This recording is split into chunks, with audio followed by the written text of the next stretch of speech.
Hello everybody, I'm Andrea Ramírez Torres and I'm an ambassador for ISHI 33, and we're here at the Gaylord National Convention Center, and I'm here with Dr. Charla Marshall.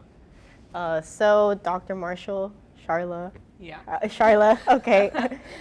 Before we start, why don't you tell me a little bit more about yourself, what you do, what you're interested in terms of research and forensics.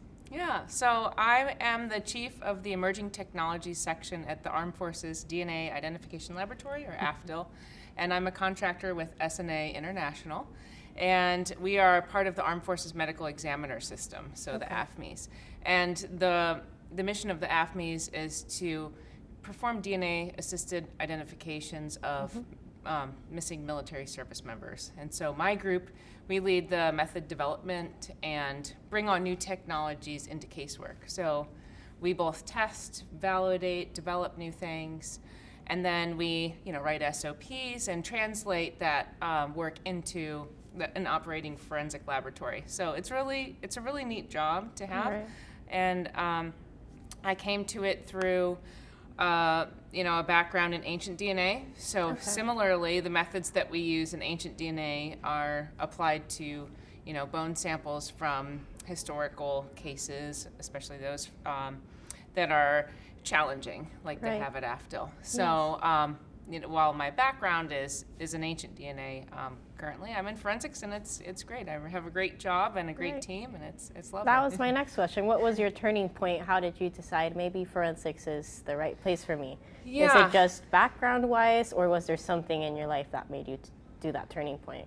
So I did my PhD at Indiana University under Frederica Casel, and she was a phenomenal mentor, and she had always been an advocate of AFDIL. She'd always talked about it in her courses, and so I learned about AFDIL more so than forensics generally through her. And so that's how I became interested in it, and and happened to be lucky enough to get a job there. So well, I don't think luck played a role, but I think you're a pretty well-established person, at least in forensics especially.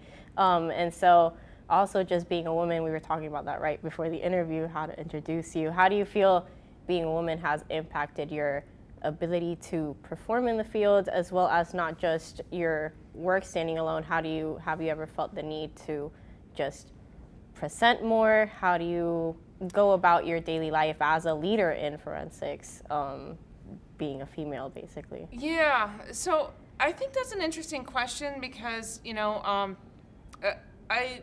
my mom is, she's a leader in her field. She was a doctor. She was the president of the Toledo Academy of Medicine. So I always had a strong role model beginning from, growing up, of a professional female, my mom, which was awesome. But then also going to graduate school, my advisors and mentors were women.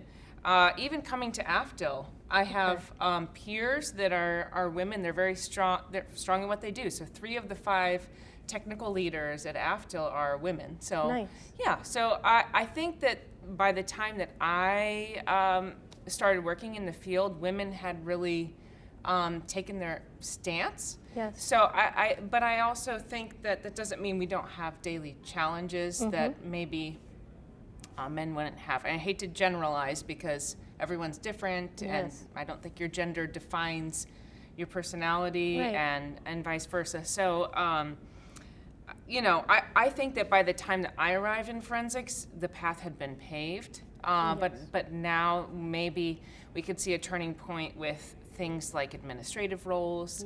Maybe women are taking more of those, and things like that. So not only just being in the field, but being a leader in the field. I think we're coming to that point. Right, and that's very interesting and very cool that you're saying in the workplace there are female leaders. Because right now in academia with us as students, we were really noticing a lot, at least I was when I was applying to grad school. In academia, most of our professors from the field are predominantly male.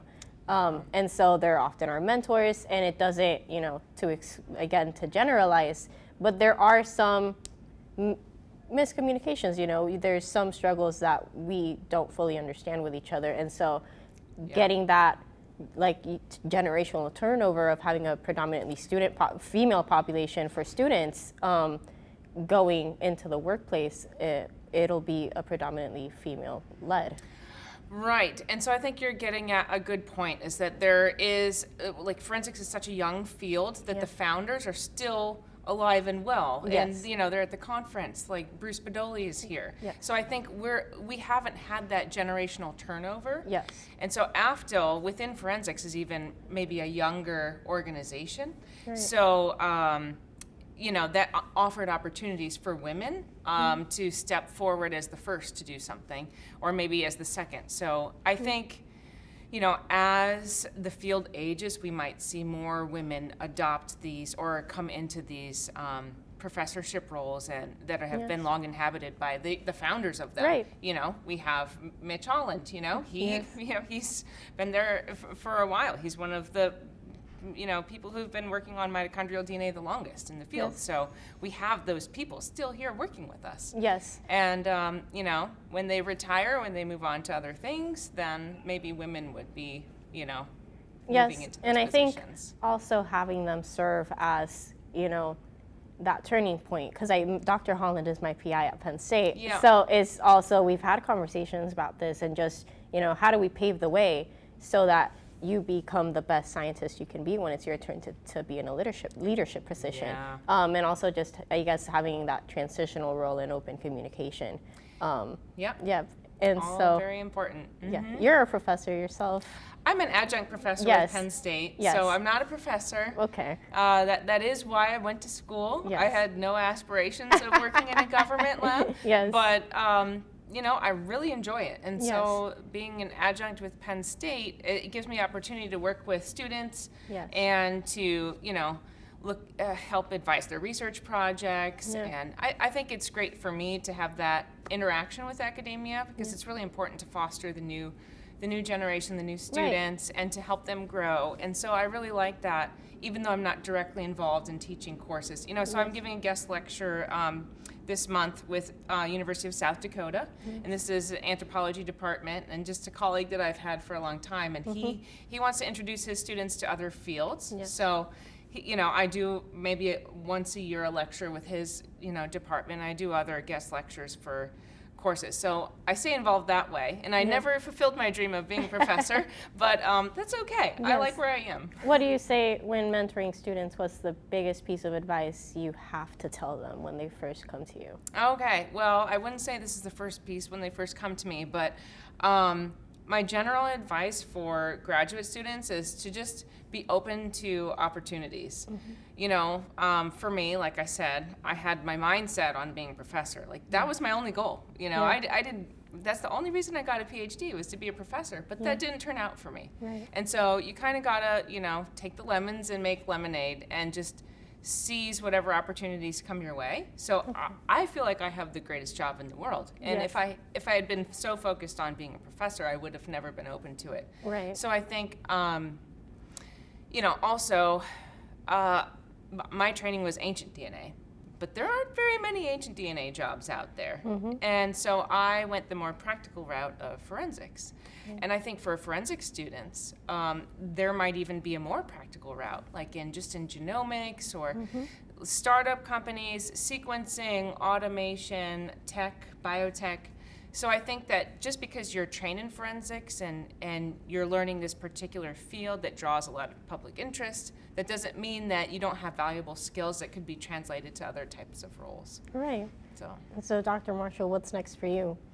Where do you see yourself in the next 5-10 years? Oh, well, I'm usually so focused on the present that it's hard to say. But, I would like to, I think currently, because the technology moves so quickly, and this is something that we have at AFDIL as well, but I think it's going to be even more important to translate the technology into practice. Right. And so I really see myself as contributing to that. That's where I want to put my focus in my career is, all of these things are happening so rapidly, but like, what do we actually need to apply to solve cases and to make the world a better place? Right. And so I'm interested in that sort of space in between those two areas and creating that bridge between getting it from the science to the courtroom. Exactly. Yes. Yep. That's where I see myself too. But, great. Yes, Maybe we can work really together. Cool. Yeah. That's really cool. And then just one closing question: if you could have any superpower, what would it be? Oh. Oh, easily. Okay. I would speak all the languages, to be able to speak any foreign language, because, you know, I think growing up in America, we're really fortunate that we can have English as our primary. I can have English as my native language, my first language, but I feel like there is obviously a barrier when I'm trying to communicate with people from other cultures and other backgrounds. Yeah. And I wish that I could speak all of the languages so I could not, you know, be right there with everyone else when they're communicating. That I would have that superpower too if I had the opportunity. So that's fully understandable.